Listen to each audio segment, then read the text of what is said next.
comes to us from Mark chapter 6, verses 1 through 6. And if you want a copy of that text, it's on the seats today. He left that place and came to his hometown, and the disciples followed him. On the Sabbath, he began to teach in the synagogue, and many who heard him were astounded. They said, "Where did this man get all of this? What is this wisdom that has been given to him?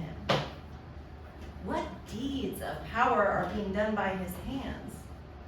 Is this not the carpenter, the son of Mary, the brother of James and Joseph and Judas and Simeon? And are not his sisters right here with us?" And they took offense at him. Then Jesus said to them, "Prophets are not without honor, except in their hometown and among their own kin and in their own house." And he could do no deed of power there except he laid his hands on a few sick people and cured them. And he was amazed at their unbelief. Going home is such a strange experience, isn't it? Like, some things are the same, like maybe the wallpaper or the smell. Like, my house has a smell. Well, other things might change, like the furniture, the paint color, or even the people who are there or who are not there to greet you when you arrive. When we go home, everything can feel the same and different, all at once. So much so that when we know we've grown and changed almost as soon as we get home, because we sense that we just don't fit there the way that we used to. Whether you're home from college for the summer, moving back home after a short stint of your own, or just back for a quick visit, going home isn't easy. I can still remember both myself and my parents chafing at what the rules were going to be when I came home for my first semester of college. Did I have a curfew? Did they have a say on what I could or couldn't do? Going home can be hard, and it gets even more interesting as the time goes by. Because the more time goes by, the more we change and grow, which can make those visits home really awkward. I'm sorry, you believe what? You do what? You voted for who? Have you ever run into people that you haven't seen in a really, really long time when you're home for a visit?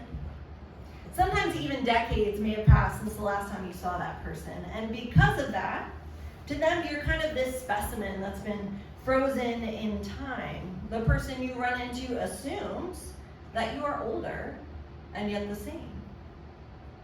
Except there's no way that you could ever possibly be the same. Because in the months, years, or decades that you've been away, you've lived, you've grown, you've changed, you've been shaped by your experiences. Your friends and family will often approach you with these assumptions that you're exactly the same. Like nothing has changed since they last saw you, which can lead to some very awkward and sometimes hurtful situations. But you know this can go both ways, right? When you bump into someone at home, you might also be assuming that that person is exactly the way that you remember them to. But that isn't possible. Because we don't cease to exist when we're apart from each other. When we're apart from each other, we are living our lives, having different experiences, going different places, reading and studying different things. And because of that, each of us are changed by those experiences that we are having apart from each other. But because those experiences happen separately, we just often assume that the people we come into contact with will be the same as we left them. But they are not, just as we are not. But we can forget that, can't we? Instead of believing someone can grow or change or become something different than we can imagine, we freeze them in time. And that's what can make our homecomings so awkward, so confrontational, so wonderful, so uncomfortable, and so weird. And Jesus' homecoming was no different than our homecomings. It was awkward. People had a very specific idea about who Jesus was what he was like and where he had come from. They had already decided what Jesus was capable of. And even though they had heard rumors about Jesus' teachings and the miracles he performed in the other towns, it would seem that ultimately they couldn't accept that that could be their Jesus. You know, Mary's boy, the illegitimate son of Joseph, the brother of James and Joseph and Judas and Simeon. No. Those stories can't possibly be about him. It must be about some other Jesus. But then Jesus shows up. When did it become so important? When did people stop and listen to Jesus? When did Jesus gain the ability to heal people? And after their initial shock, the people in Jesus' hometown chose to move from being astounded to being offended, adopting a "who does he even think he is" posture. Jesus and his newfound fame, wisdom, and authority and abilities, they were not welcome at home. And the people of Jesus' hometown, they had frozen the Jesus they knew in time, and there was no room for Jesus to change or grow in their eyes. And what's worse, a direct result of people's disbelief in Jesus' abilities meant that he was unable to do any great works among them during his time there. Our text says he was only able to heal a few sick people. Now, to you and I, a few sick people, that would be pretty spectacular and pretty sweet. But to the writer of Mark, they figured that was a major drop-off of the miracles that they had experienced before Jesus' visit home. And Jesus was amazed at the people in his hometown's unbelief. And Jesus' experience is so normal, isn't it? Going home can be hard and weird, and our credibility seems to be far thinner with folks at home than with our community and our friends that we've been living our life with while we've been away. And that can be frustrating, and like Jesus, it can bother us. And like Jesus, I think it can impact the good that we are able to do when we are at home. But I take comfort in the fact that Jesus, God in the flesh, had similar experiences to our own homecomings. If Jesus struggled to be taken seriously, then goodness knows it is okay for you and I to face that struggle as well. But this also means that we have to be honest about our own struggle to see others in a new light too. Just because we grew up with, went to college with, lived with, worked with, or even raised someone doesn't mean that they haven't grown, that they haven't evolved, that they haven't changed since the last time that we saw them. Because just as we've been growing and changing and evolving while we have been away, they have been growing and changing and evolving while they've been away too. People change.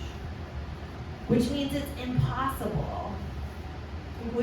possible that due to our own assumptions, we have missed out on some of the gifts that maybe our friends and families and coworkers and roommates or children might have had to offer us when we had our own assumptions about them.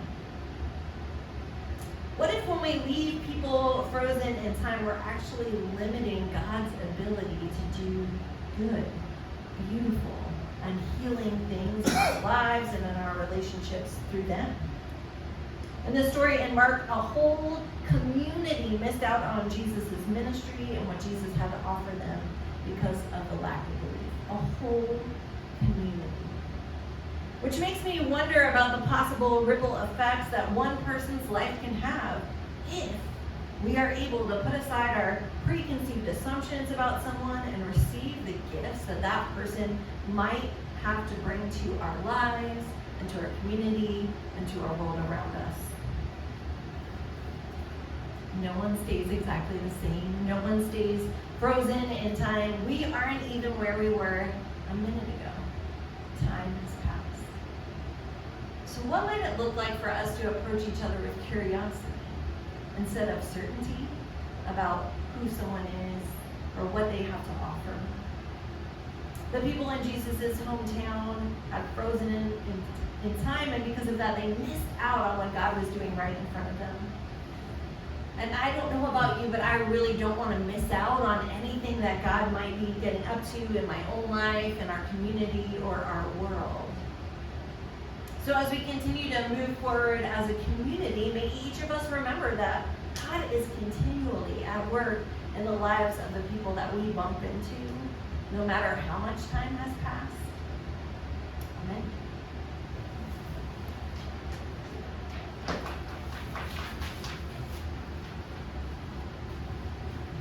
Hello. Test. So before I introduce myself, I'd like to paint a mental image for you. If you're willing, please close your eyes. Imagine yourself sitting in one of those cold school-like desks. Years of turmoil have left the earth in shambles.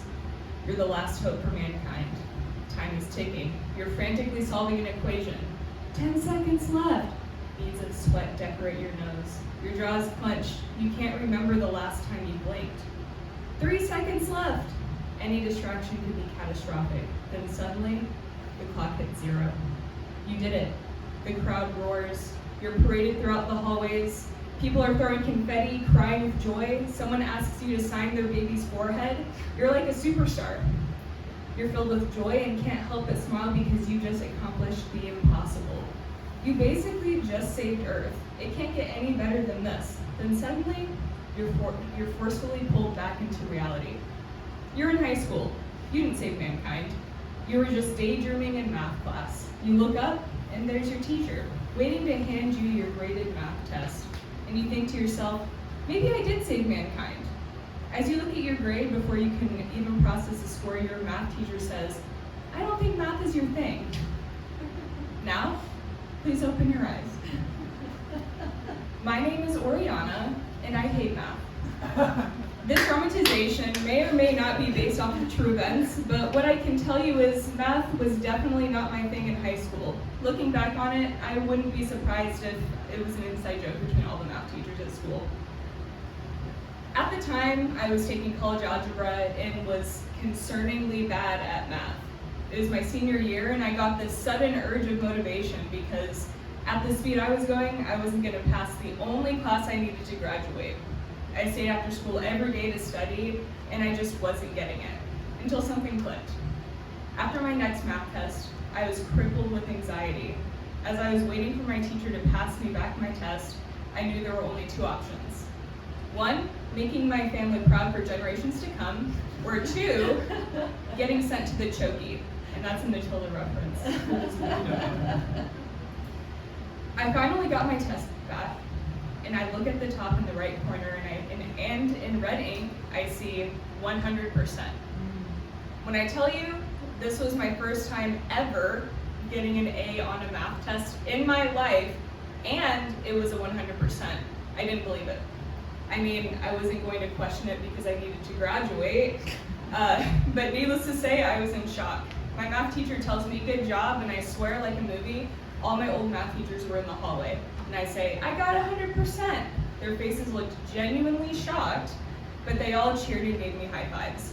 At the time, I felt underestimated. I'm not sure if they didn't believe in me or if I just didn't believe in myself, but the effort I put forth helped me prove that I was wrong. Now, almost 10 years later, I work full-time in a math-based career. Today, if you ask me how I feel about math, I wouldn't say that I hate it, but I can proudly say that I messed up, hold up, rewind. Today, if you ask me how I feel about math, I wouldn't say that I love it, but I wouldn't say that I hate it. But if you ask my coworkers, math is my favorite pastime. Thank you.